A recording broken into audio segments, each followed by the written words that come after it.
What value do you think that the Cobalt team that Kadeem is putting together is bringing to the industry? Well, I think that you're bringing a clean perspective and you're bringing an exciting perspective to an industry that is exciting when you lift up the hood and not realize that, like, okay, SpaceX, we made some parts for them. And here we are, Williams and White. We made some parts for SpaceX, right? People would never think of that, right? Meet Justin Williams, a visionary engineer and relentless entrepreneur. Justin took the helm of the Williams and White Group in the midst of the 2008 financial crisis and charted a path to unprecedented growth, pushing the company into new sectors and expanding their international markets. His story is a testament to bold innovation and intentional diversification. Join us as he shares the challenges he overcame and the strategies he used to transform a family business into an international success, and how he's using what he learned to help other business leaders to do the same. Wood is a really broad category, and where in the wood industry does Williams and White play? Well, we're all about the tooling, side of it. So that's circle saws, band saws, knives, all the cutting tools. And we're an OEM. We produce the machinery for the production and maintenance of those tools, as well as all the support devices, your mill maintenance equipment. So predominantly our clientele falls into the sawmills themselves, a little bit into the other wood production areas also, but not as much into the pulp and paper side of things or those other elements, a bit into the reman plants. But the lion's share of our target market is the primary breakdown sawmill.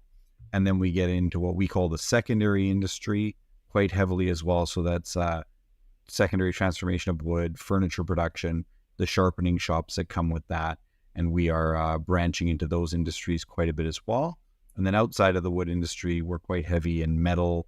So that's the tooling around that, your round tooling, your end mills, those kind of sharpening machinery. And that's really where we play as a company. That is really cool. Justin, I know that when we're at Sawmills specifically with our field crews and we're getting out there to see content or make content, we see your machines, your Williams and Whites, like the saw guide dressing machines or others that are out there. So it's really cool to, put the face of you, the CEO of the company, and the machinery that's out there in the field together. Can we get a little bit of your backstory? Just curious about, did you come up from an engineering path, more technical, or how did you? Yeah, I'm a registered professional engineer in electrical engineering. Most of my focus would be robotics. I went to the University of British Columbia here in BC, Canada.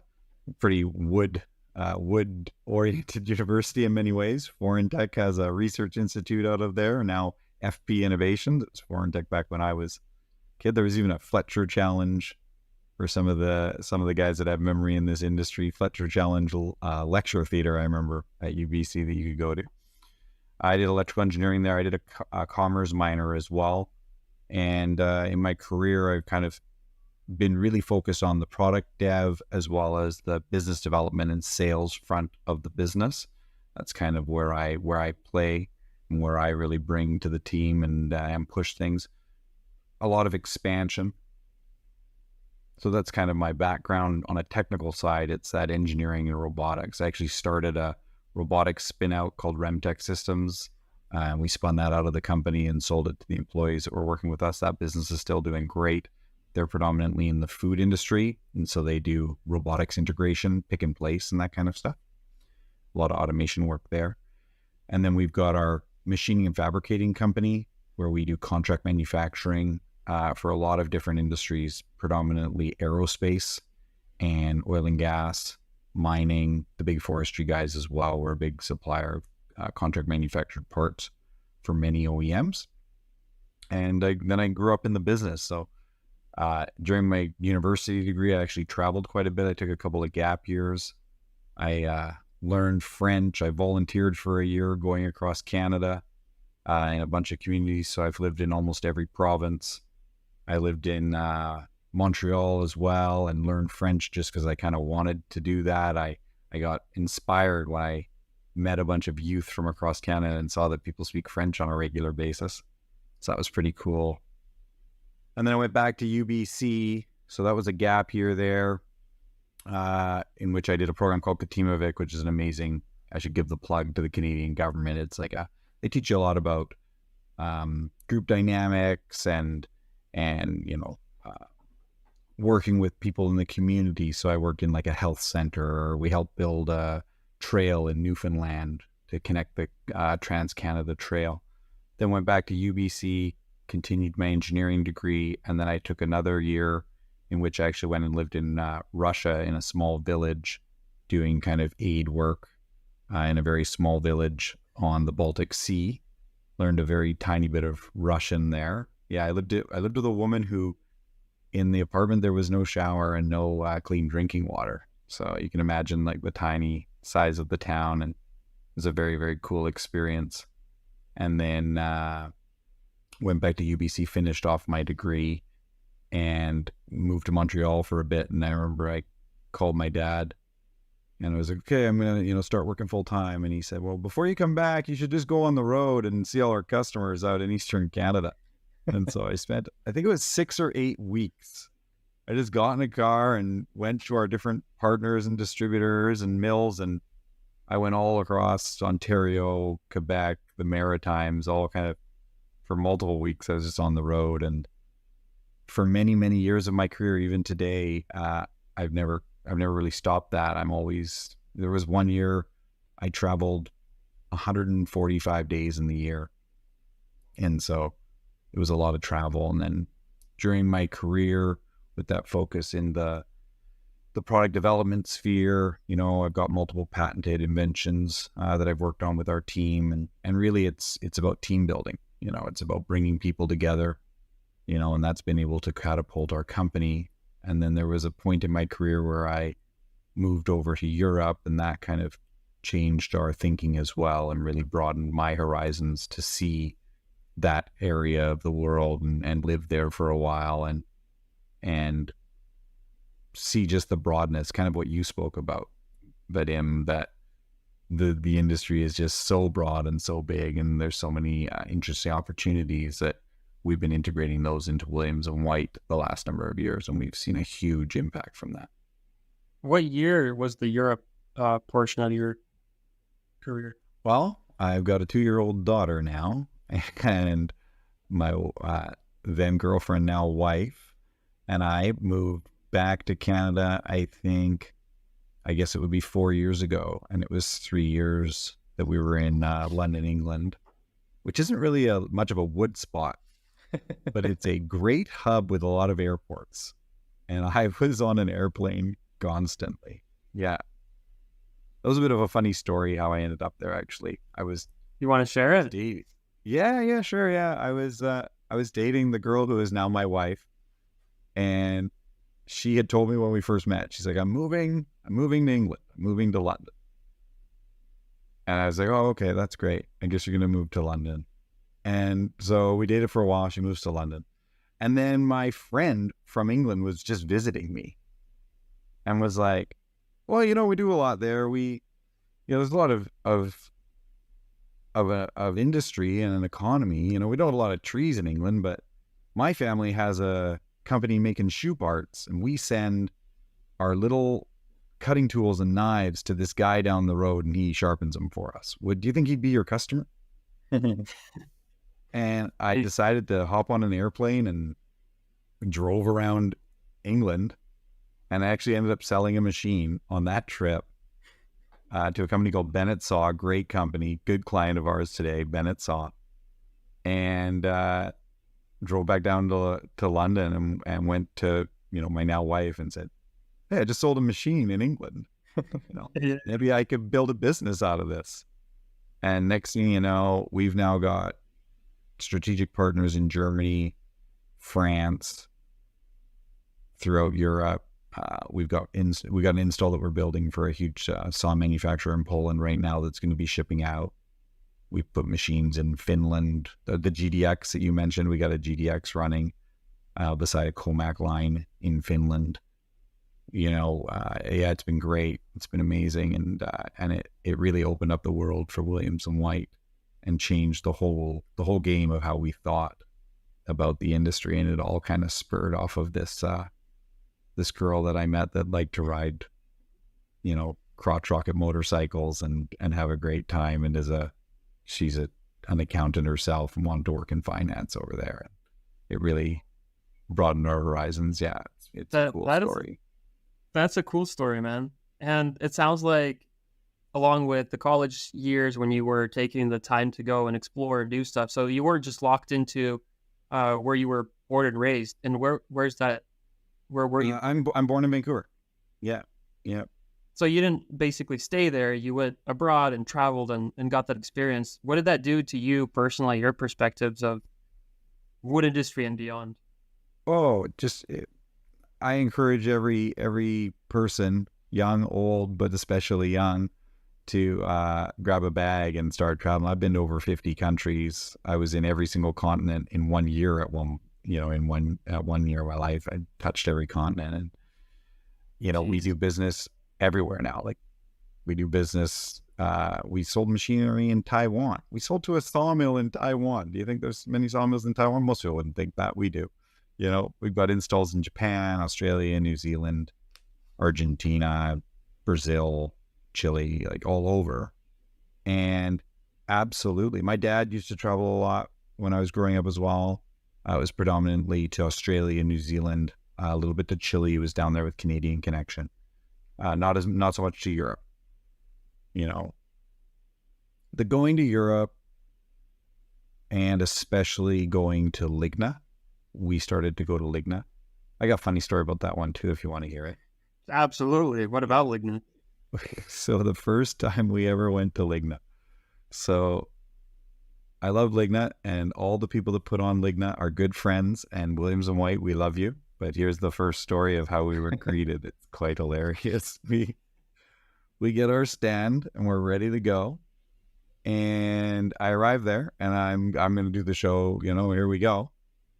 And we're at a 10 by 10, effectively, like a 10 by 10 booth. It's a little bit bigger there. I think it's like whatever. It's not meters. 3 meter by 3 meter or something. Yeah. So I'm in a 10 by 10, except there's a pillar effectively in the middle of our stand that is like 3 or 4 feet diameter. It's like a 3-foot diameter concrete pillar that holds the whole building up. And our stand has been built around this pillar. Oh my goodness. We're trying to get our wall up. We're trying to put it was hilarious. It was so funny. Yeah. Jeez, I don't know if you know this show Grind Tech or Grind Hub now. It's specific to grinding, but there's a lot of saw production stuff there. I had the same thing happen there. I went to Grind Tech first time what town is it in? It's outside of Munich. It's a little bit west of Munich, and it's I'm not remembering the name of the town. But there, first time I went to that show, they put me in the hallway between two holes. So people were just like quickly walking by trying to get to the hall. Oh, it's hilarious. It was there's a lot of quirks that happen with these in-person trade shows, and I'm sure you've been to a bunch and have a pile of stories there about. Oh yeah. But the going to Ligna was a game changer, and just the international element of our company, and and that's how Williams and White works today. A lot of our business is in the United States of America, and we really appreciate that market. And Williams and White USA is based out of Atlanta, and we're there. We're throughout the United States and in every state every day. But the internationalness of our business is definitely a huge success story, and something that I'm very proud that our team has been able to make happen. How did you leverage that to grow into where you are today? I mean, like, that was massive hit to the financial crisis, just to everybody. Yes. Yeah. That was bad. Can you share about what happened? How did you persevere? How did you get through that and led to growth today? Well, firstly, there's no getting around saying that it was just terrible. It was a terrible time. I remember 2010 Olympics. I think it was Optimil, because I'm pretty sure I was chatting with them. they rented part of their yard out to the Olympic Committee to be able to like just build stuff for the Olympics, because they're pretty close to us here in Vancouver. Yeah. Great people as well. We just did everything to diversify. And it's part of the reason that nowadays our contract manufacturing business is very strong, and it's in the industries that it is, such as aerospace and mining and oil and gas and power generation and all of those kind of things. Marine, we do a ton of marine. You know, we're building a carbon capture machine right now for one of our clients. We do a lot of different stuff. Sure. And so what, you know, when the wood sector was hurting, we were continuing to be able to have other elements of our business that were doing well. And then we were able to reinvest those funds into the product development side of things. And so reinvest in product dev through, you know, endeavors in other industries as well, making sure that our business is in those positions of strength. We're also a very under-leveraged company. So, you know, I'm very proud and very impressed by what a number of companies in this industry have been able to do with the roll-ups and things like that. But those tend to be leveraged buys.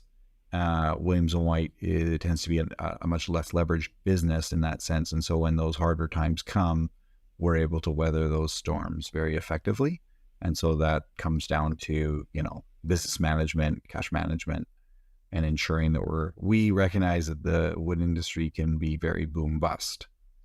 It's been this way forever. Even during this last crazy boom, you know, I was talking with my leadership team about, you know, there'll be a backside of this and we better be ready for it. And I think that right now, you know, the industry has slowed down. That would be an honest statement. And so 2008, you know, we were able to just put ourselves into those good positions. And then we brought out lots of new products. We launched those products. And then as we saw things turn around and start to get into an expansionary mode, we pushed. You know, we still today talk about, you know, we might not be the biggest in the industry. We might not always have as many boots on the ground as some of the other organizations, but we have a mantra that we won't be outworked. And so I love it. We need to be on the road all the time. We're going to be in our clients' sites. So we're at mill a lot. We're always investing. We're willing to sacrifice today for a better tomorrow.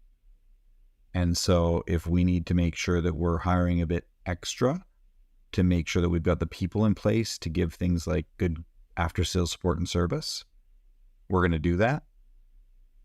And then there was, you know, just expansion overall, right? The industry has done great the last number of years, especially during COVID. That's a special thing unto itself. We can talk about that as a whole topic. But you come out of 2008, we launched a number of different products.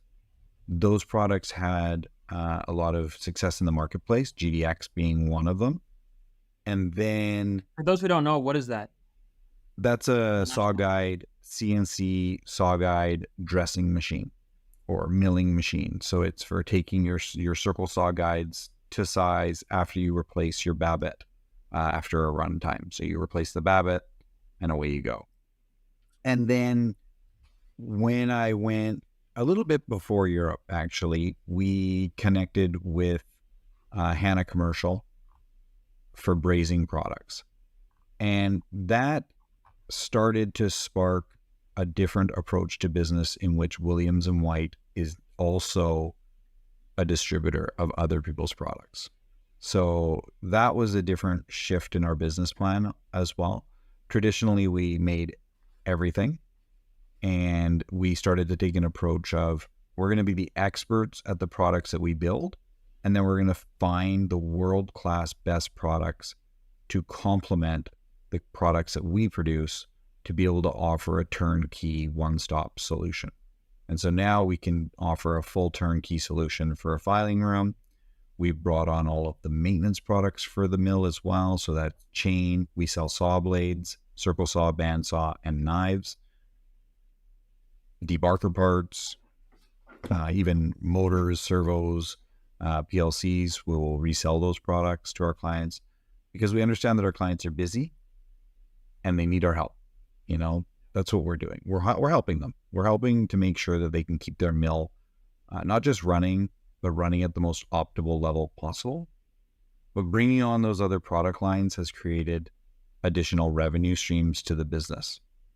And so, you know, at the same time that we diversified our client base through our contract manufacturing business, we were able to increase our product SKUs in our specific client verticals. And then on the product line, we also started to bring on machinery used in other sectors. So we sell sharpening machinery for the metalworking industry. So we're just actually installing a machine for the production of the turbine blades in the F-35 fighter jet engine. So our client makes the tools that makes the jet engine for the F-35 fighter. And on our contract manufacturing business, we actually helped build that assembly line in Plano, Texas. So we made the manipulators for the F-35. Also the 777X program, we were pretty big on that. Right now we're working with the Canadian Coast Guard and Canadian military Navy, for naval vessels. We're making a lot of parts for naval vessels. And so, you know, now we sell 5-axis grinders for sharpening end mills and sharpening, you know, these kind of tools, broaches for aerospace engines. You know, we're quoting a machine right now into the medical industry for producing tools for the production of medical tooling.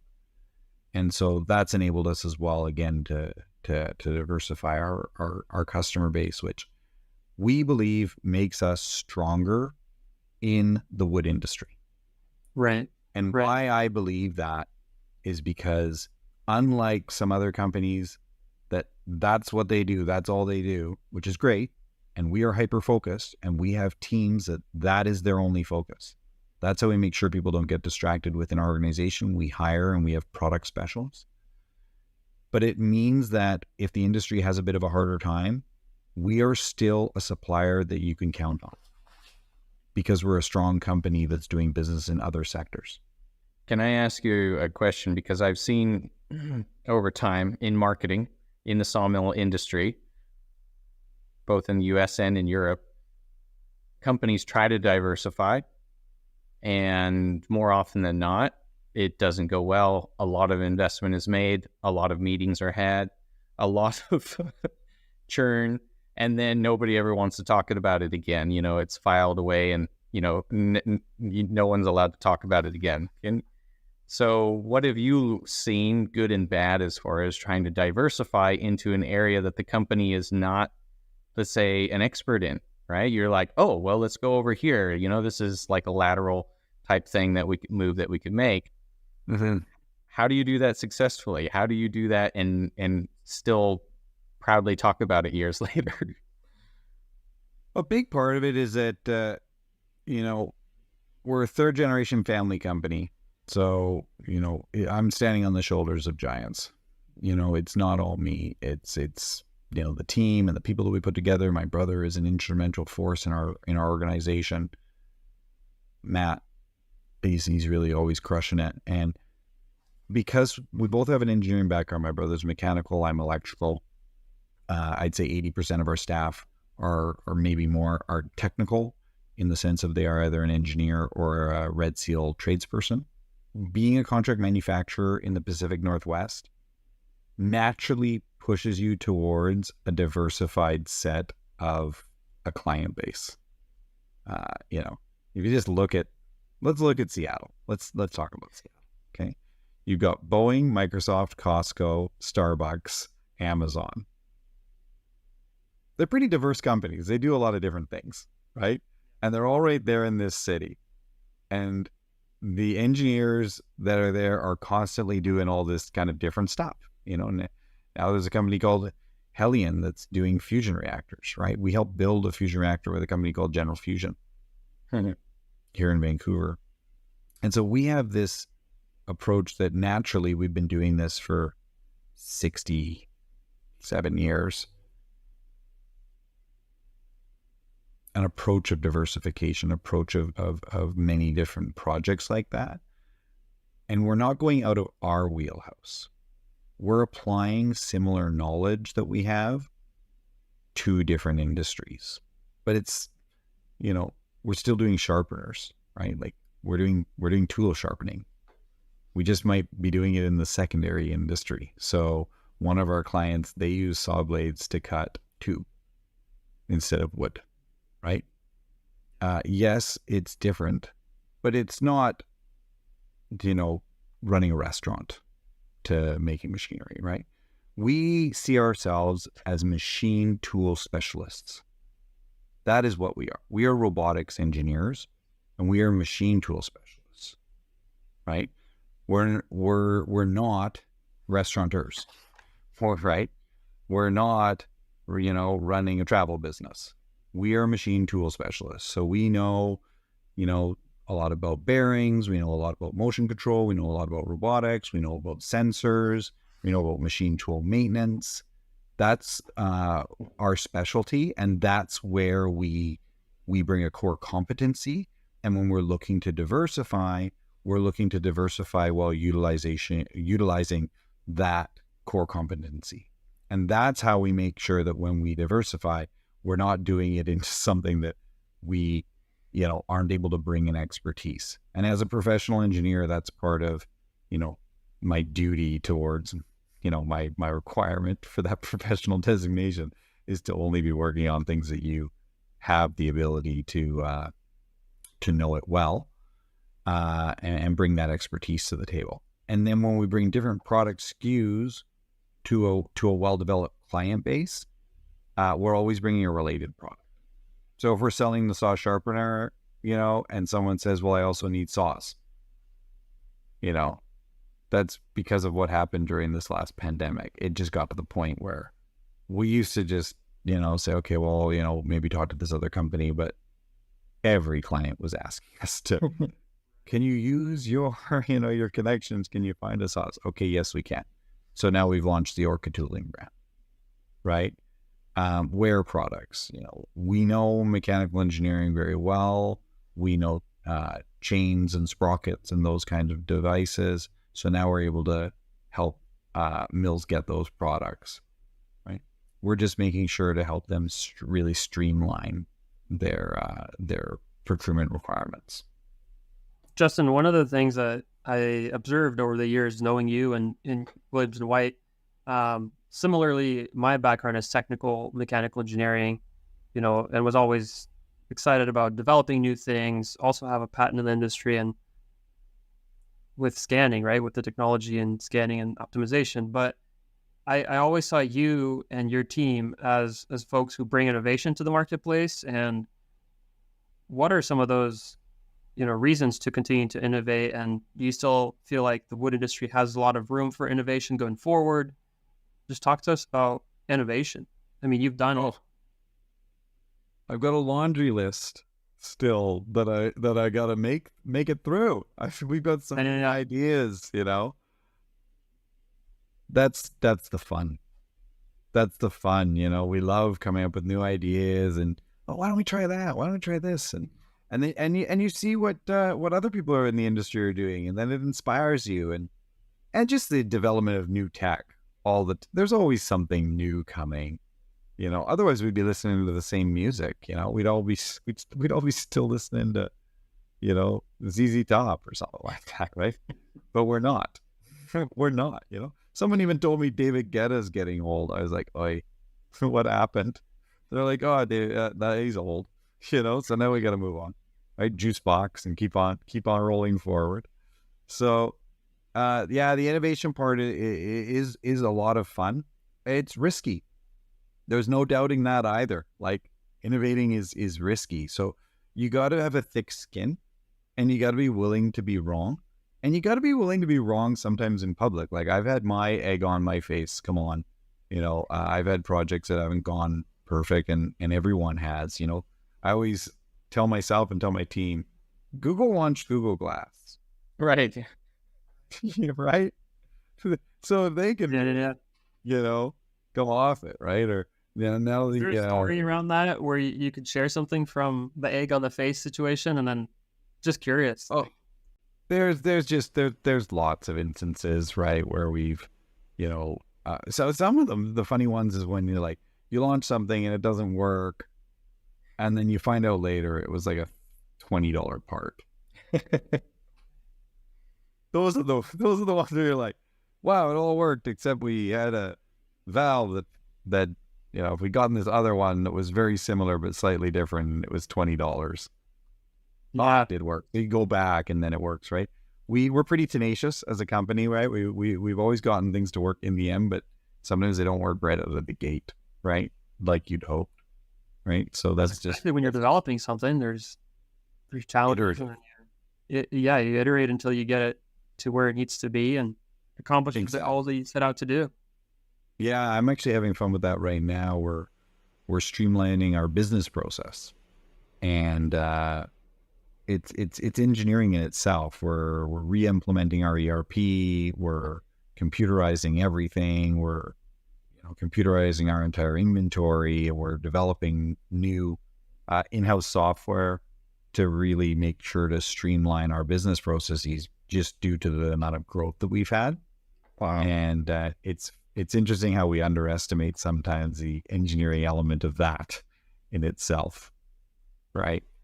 That's a podcast in and of itself right there. Just how do you take a company like yours, right?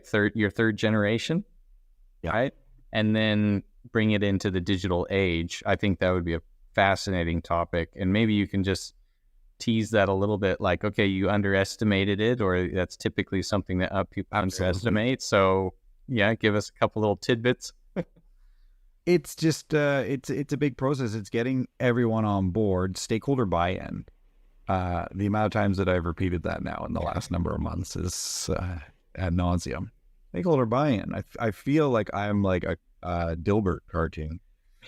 Do you want to tell us any of these stakeholders that were late to the game? It can be as simple as like, it can be as simple as order write-up in your organization. You get an order from a customer, and it's like, well, we've always written it up like this, and it's pretty good, and you could do this, and well, no, now we're not going to do that. Now we're going to do it in this new fashion, or we implemented a CRM number of years ago, but now I want to roll that CRM out into our after-sales support and service department, right?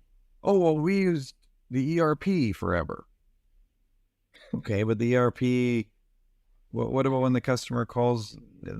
They don't really. It's like a 2-minute thing, but say those ones don't always get in the ERP. Yeah, I know, but I do those ones in my email. But so you're like, okay, well, there's a gap right there. Yeah, we have a CRM to solve those gaps. Oh, but that's a sales team. We're the engineers, and all that kind of stuff. yeah. And it sounds like it wouldn't be real, but it's very real. And it's very real throughout all organizations. And so, you learn through the fire. I remember one of my closest friends at university. He ended up working at Facebook and has an amazing career. And he's just started his own tech company now. And he said to me when he started at Facebook, someone said to him, "No one ever learned anything running out of a burning building." You got to get in there. You got to really get in there, and you got to be in the details and roll your sleeve up and be willing to do change. And you will not get different results with the same actions. Right. And so unless you're willing to do different actions, you can't expect to get different results. I think that's Albert Einstein. I can't steal that. The repetition of the same thing expecting different results is the definition of insanity. Right. And so in our business, we have really embraced change. And another, not me, to quote someone else, someone I knew, this is many years ago that I knew, a woman I knew, she was working at a company for the richest person in British Columbia. His name is Jim Pattison. And he's a major shareholder now of Canfor. Okay. He was in his 80s, and they had a company meeting at one of the companies that she was working at that he was the owner of. And his speech was all about, we're just getting started. He's in his 80s. At the time, he was like I think he might even be in his 90s now. He was in his 80s, and she came home and she was like telling me, oh, Jim Pattison talked to the whole company today, and he said, we're just getting started. And he's in his 80s. And it inspired me hearing that. I was just like, okay, I need to take this approach. And so at Williams & White, I really do believe we're just getting started. Like, you haven't even seen the beginning of Williams & White. You are seeing like the kindling. We've only made the kindling. We haven't even started the fire. And we're excited. Yeah. And I'm excited. I think you guys are doing the same. I think, like, Vadim, what I'm seeing you do with your company and with everything you're doing, you're cool. It's next level. I'm loving it. I'm loving following your journey.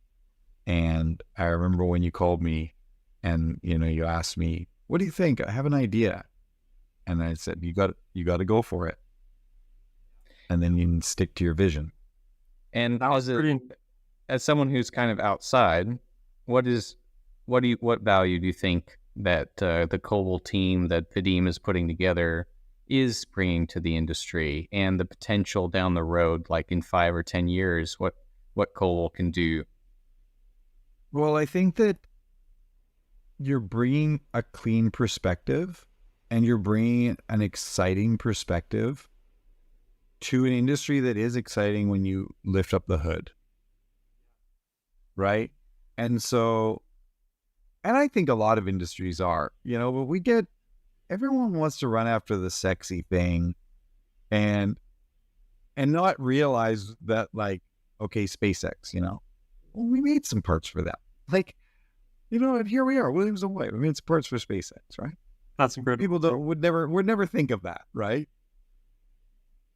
But at the end of the day, the business to business kind of hidden economy, which I think sometimes the wood industry can fall into that. I think that you're bringing a new, fresh perspective that's making sure that that's not the case. Because when you go to Ligna and you really see it for yourself and you're like, wow, this is incredible. And then you go into a sawmill and people hear sawmill and it's like, oh, you're in a sawmill. Probably super old school. And then you go in there and you're like, wait a minute, they're using AI, they're using 3D sensing technology, they're using the latest technology possible that is equivalent to technology used in the space industry. Right.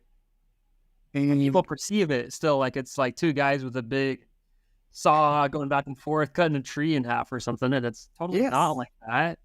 Yes. The perception. What's going on with the perception of our industry, Justin? And I think we're on the mission to improve the lives of the people in the wood industry globally. That's our mission statement. And so how do we go about changing the perception and really elevating the lives of people who are in the industry, but also speaking more broadly, wider to an audience who doesn't really understand this industry? I think we need to embrace, this is going to sound crazy, and I can't wait for the backlash at the trade shows to me. we need to embrace environmentalists. Okay? What do you mean by that? We need to embrace environmentalists. I was speaking with someone last weekend in the southern Gulf Islands of British Columbia, which is like the San Juan Islands. Okay, it's those islands, in the Pacific Northwest, where there's a lot of hippies and tree huggers and all that kind of carry on. And I started talking to them about mass timber and wood frame construction. And traditionally, I think that conversation would very much go towards like, we shouldn't be logging, we shouldn't be harvesting, we should just be protecting, the industry's terrible, it's a blight on the environment. This changes with ESG, and it changes with the greenhouse gas conversation, and the fact that we can build at 30 to sometimes 70% less greenhouse gas emissions and environmental impact using wood and wood products than we can alternative products. And I don't want to, beat up on any other sector.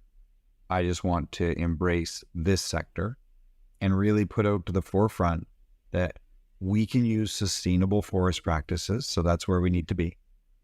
We can be the stewards of the economy, the ecology, while also pushing the economy. So everybody wants economic benefit. I don't think there's any argument about that anywhere in the world. Okay. Even environmentalists like to live in beautiful houses and be comfortable. All of us want that, but we want it in a format that does maintain, our pristine wildernesses. So I believe in building up, not out.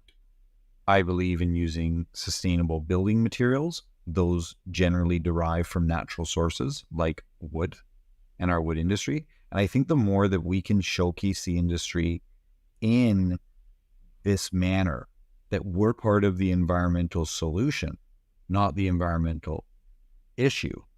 I think it's great for the industry. I think it's great for the planet.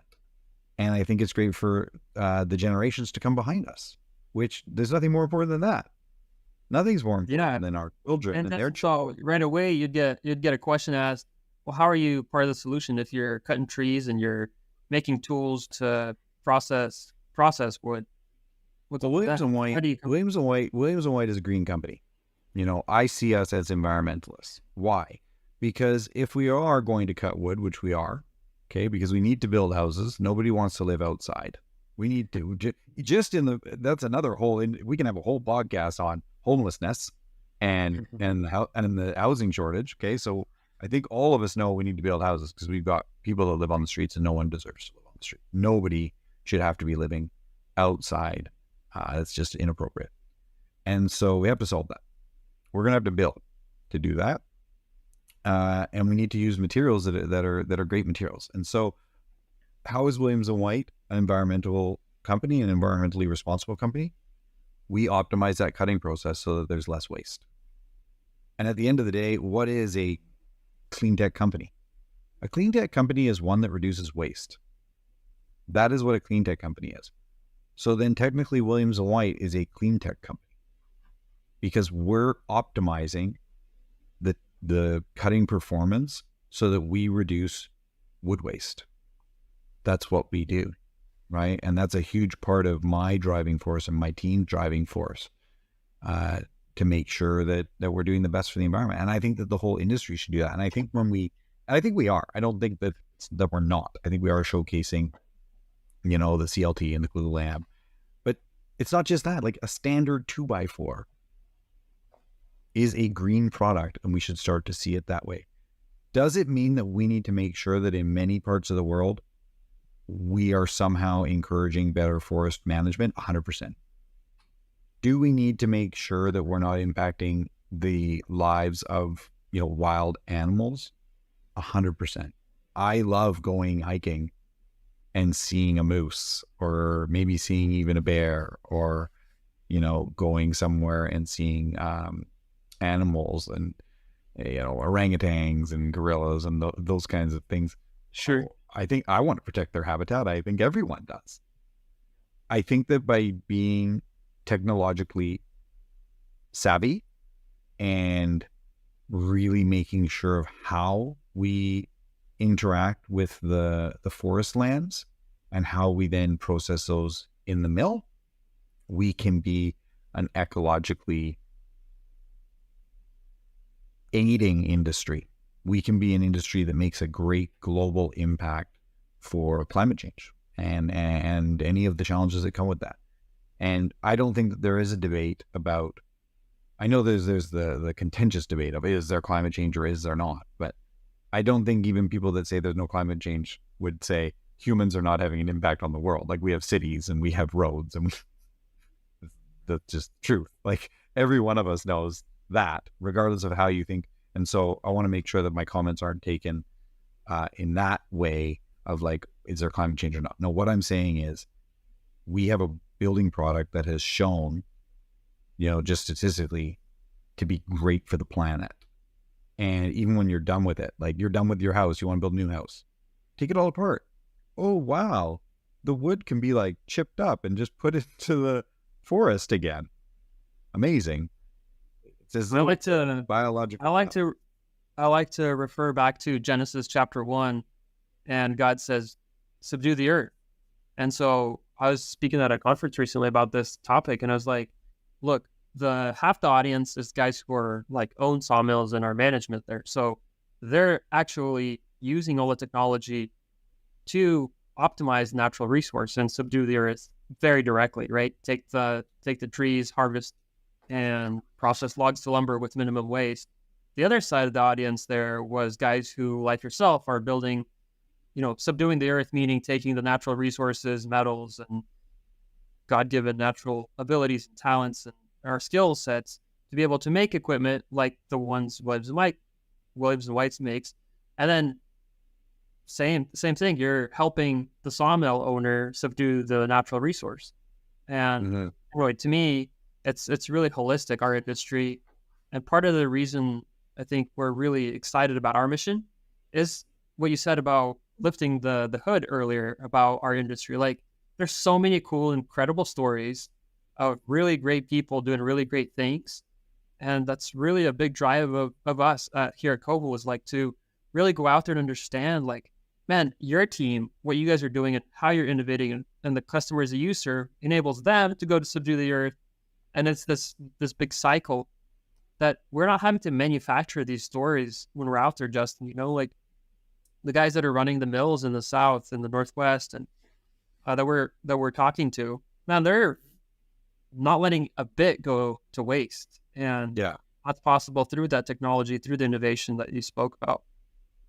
And all the players in our industry, the USNRs, the BIDs, the Joe Scans, Williams and Whites, MBN, there's so many. I'm going to miss people to mention, and I'm sorry if I did. Hundreds of companies. Yeah, hundreds of companies, and our competitors and our partners alike. We at Williams and White really appreciate it. We appreciate everyone in this industry. We see an install go in. I saw an install, our competitor is Zelly, that's a competitor out of Europe. They put an install in the other week, and it got celebrated, and I was the first one to clap my hands. I just love seeing our industry healthy and robust, whether it's our equipment going in, our competitors' equipment going in, our partners' equipment. Like, everyone in the industry is working diligently to do a good job, help their family, help their community. And I love that about our industry, that everybody is really respectful and friends to each other as well. You run a YouTube channel and one-on-one coaching for other business owners. So why and how do you find time for that? The one-on-one coaching is tiny. I'm not really doing much of it. I meet with buddies and we kind of help each other, right? Most of my friends are entrepreneurs and or business owners or kind of independent professionals. Like, one of my good friends is the Canadian in-house counsel for Rivian right now, which is a pretty exciting, cool job. And a lot of others are entrepreneurs. Good friend of mine has a clean tech company that does water desalinization and cleaning called Saltworks. They're really doing an amazing job. Another one of my buddies you should check out, Misty West Engineering, a guy named Lee Christie. He's really crushing it. They do a lot of vision, automation, kind of vision stuff. Very cool engineering firm. And then I do a little bit of NED work. I'm executive director with Remtech Systems, that company I spun out. The YouTube channel, I have to give the credit to my wife. It was her idea. She's, as I said, she's very pregnant right now. And so we've slowed down on filming a little bit. Sorry. We will be filming. We'll be getting back to it. But we have a new arrival coming in only a couple of weeks. And so getting in the studio has been a little bit hard. But it's really fun. I enjoy it, And all of the ones you've seen, they're one take, almost no editing. I do one take every time. I just go. And if I can't get it in one take, 15 minutes, then okay, just do it again. And for the most part, I think I've only had to redo maybe 2 or 3 max in like 30 or 40 videos. Yeah, just one take it. I'm like, I'm going to do this topic. I start talking. What's your channel called? Justin Williams 10X. So you go to Justin Williams 10X. And at the high level, from what I've seen on your channel, you're talking about tactics and strategies for growing a business and specifically utilizing your experience in the wood sector or through Williams and White, right? Yeah, it's kind of a blend. I do a bit of real estate investing outside of Williams and White, a little bit within Williams and White as well. But especially it's a little more residential here in Vancouver where I'm doing that work. That's as simple as I read. I work like 24/7. I just really enjoy it, you know? So in the daytime, I'm working at Williams and White. At nighttime, I'm either like, you know, I work different than most people, though. I'm not like sitting at a desk kind of thing. I'm just constantly thinking of stuff, and I work on my phone nowadays. I think mostly I'm just like, you know, whereas most people might, you know, listen to music for this is an example. Okay, most people might listen to music going back and forth to work. I listen to books, so I read. It's a way that I can read a lot. Read, quote unquote. I'm listening. Yeah. But just in the last week, I read The Everything Store by Jeff Bezos, listening to it. I read Made in America, Sam Walton, the Walmart story.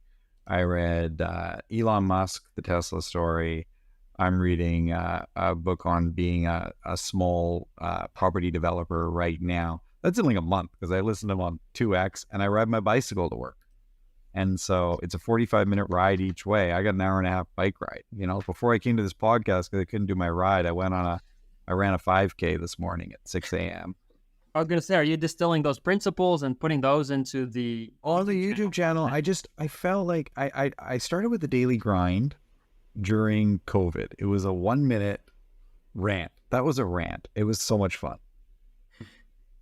But then I wanted to say more. And then, you know, I talked it over with my wife and I was like, what do I want to share with the world? And I just think that there are a ton of independent business owners or business professionals, managers that are working in SMEs, small, medium-sized enterprises. And everything that we see on YouTube is Grant Cardone and Gary Vaynerchuk. They're doing great. Okay, I'm a Gary V fan. He's cool. But it's kind of hard to relate sometimes to a guy. It's like, my business is $750 million a year. I made $18 million last minute. You know, here I am, you know, and I have a team of 50 people that follow me around and continuously video everything I do. So I put a red hat on and they got it, you know? That's not most of us. Most of us are like me, let's be honest. I'm like, hey, when are we going to shoot? My wife's like, let's shoot next weekend. Okay, I've got 20, 30 topics ready to go. And I sit down and I crush out 10 or 20 videos with a green screen. And some people are, well, why you do a green screen? I got a 2-year-old. That's why. Yeah. You can imagine what I'm trying to live in, you know? So what a great... I just got handed a note from my 12-year-old. I was like, nice. Yeah, I will read your note. Yep. Okay. Yep. I love it. Yeah, exactly. Yeah. So, you know, we're real people, and something that I try to bring to my business journey, and when I talk to anybody about business, is we're real people. You know Brian Fair quite well, Vidim. Yeah, I know Brian a little bit. And something I loved about Brian, I was closer with David, his brother, because I actually sat on a board with David, the Canadian Manufacturers Export Association, which I should give a shout out to them. Great organization. I sat on that with David and got to know him. And both David and Brian, like, they're just real people. They're just such real, nice, genuine people. Absolutely.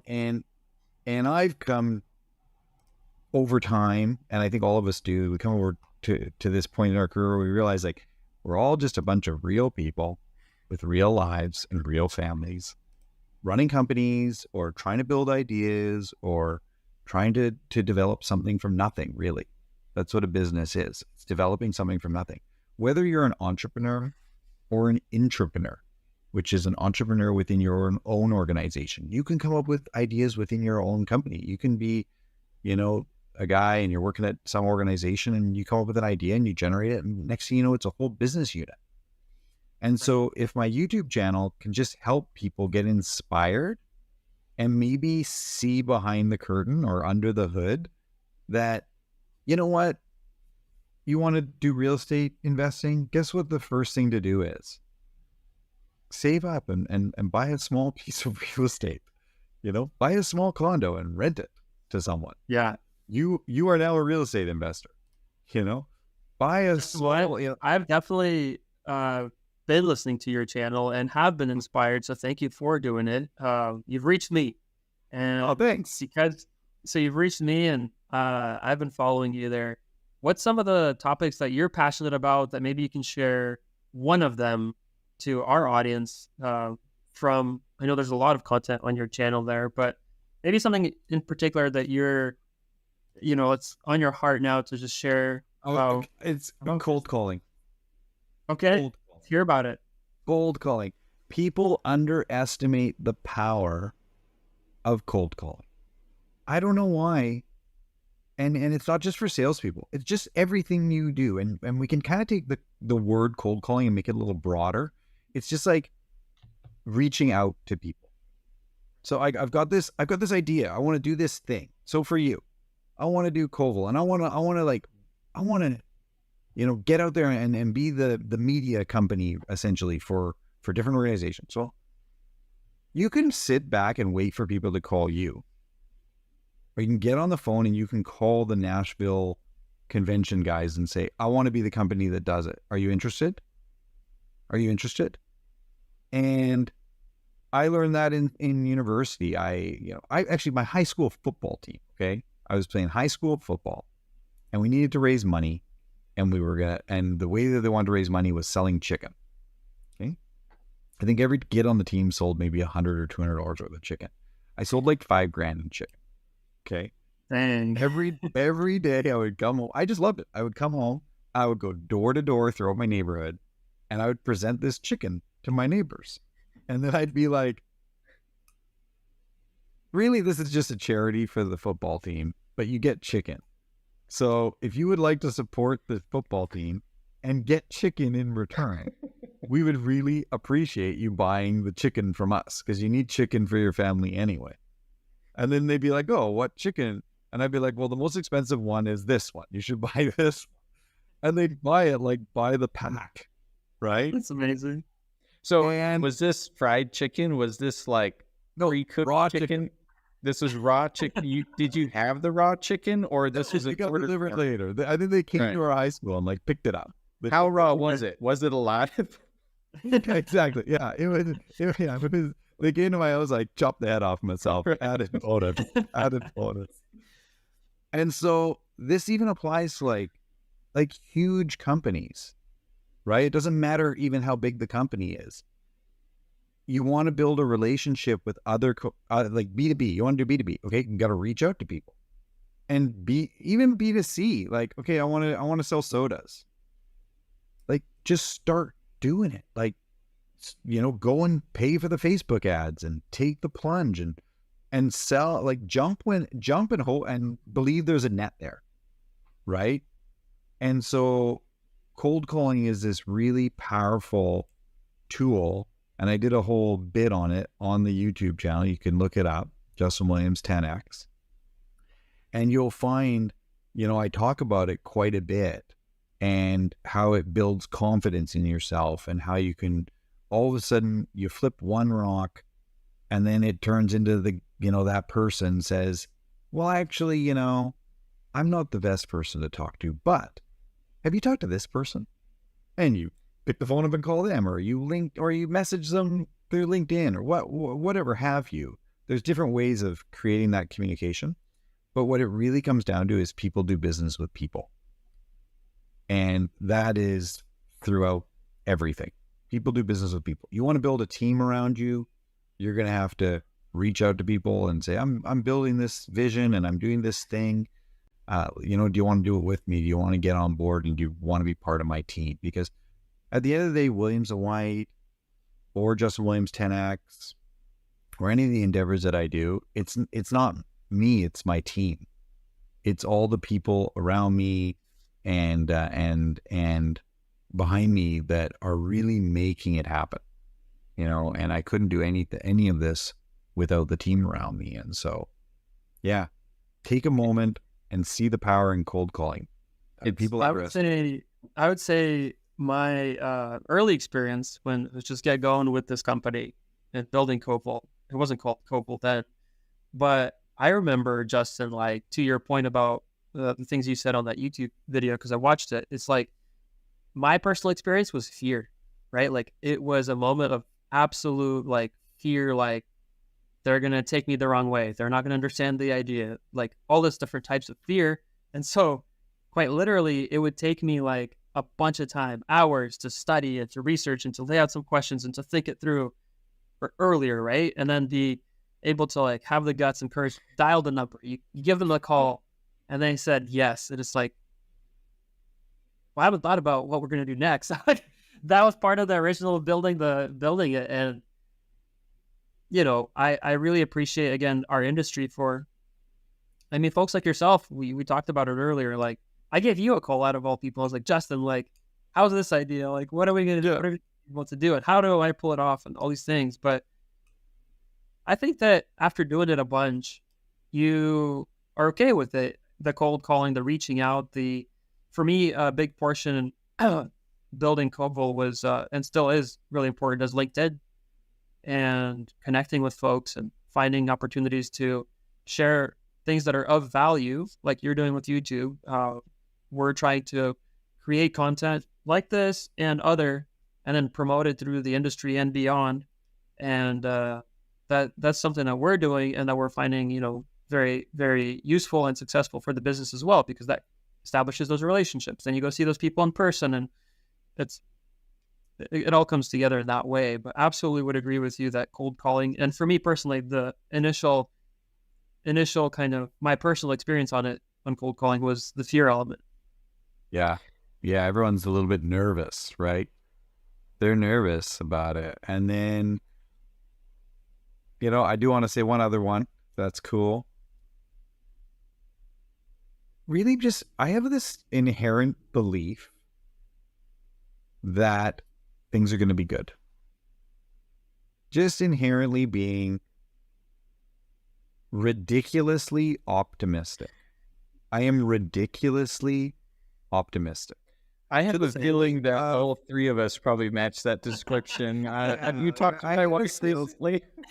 Yeah, I had a sales guy say to me once, he's like, Justin, if there was a giant pile of shit in the corner, you'd ask for a shovel and then try to find the pony. And so I have this inherent overriding drive of optimism. And so 2008, right now, you know, this is not financial advice. I'm not a financial advisor, but like I grabbed a bit of Raytheon stock yesterday because their stock dumped. I'm just like, their product literally blows up. Like they keep building more of it and they're a great company. What's the fear? And so often, you know, especially things like in the stock market or stock investing or real estate, oh, the prices came down a little bit and everyone's super fearful. Or, oh, the wood industry, you know, the price of lumber's come down a little bit. Oh no, you know, I have an overriding feeling of being optimistic because I think that human beings naturally are, because otherwise we would have gone extinct. We would have, you know, first rainy day, we would have packed it in and be like, too hard, I can't do it. And then we're done. So if all humans are naturally optimistic, the world will inherently go in a good direction overall, and we'll all work towards a better future. So, you know, it's not worth it to be pessimistic. And the trade, you know, has always in the end, long-term favored the optimist. And it's proven out so many times. So when you're in those hard moments, and we've all been in those hard moments, you know, life is literally sitting there like a leg cocked, ready to kick you in the face. Okay. That is a quote from my friend Gary Morris. He started Dominion Lending. They're now the largest brokerage firm in Canada. And he said, and I took it, he's an awesome guy, Gary, and my friend Jay Seabrook, who was the operations manager there, a close friend of mine, great people. Gary said, like, life is literally a leg sitting there waiting to kick you in the face. And like, once you accept that and know that everybody's getting kicked in the face, including the leaders of the biggest businesses out there, and that the bigger your business gets, the bigger the problems get, the more the haters are, the more the this there is, the more the problems, the issues, the whatever, more pots boiling. When you accept that and hear that and see it and realize it, you become incredibly calm. You are able to think with much more clarity. And when life kicks you in the face, you're like, oh yeah, well, that's life. It kicks you in the face. That's great. Expected. I was expecting it. Yeah, I was expecting it. So I'm just going to keep rolling. I'm stronger than that. And my father, who passed away a number of years ago, he said something to me that was incredible. And it was, I was inventing some machinery and it wasn't working, and I had a disappointing outcome. And he looked at me and said, these are the moments that your determination are greater than your disappointment. Right. And those are words that I live by.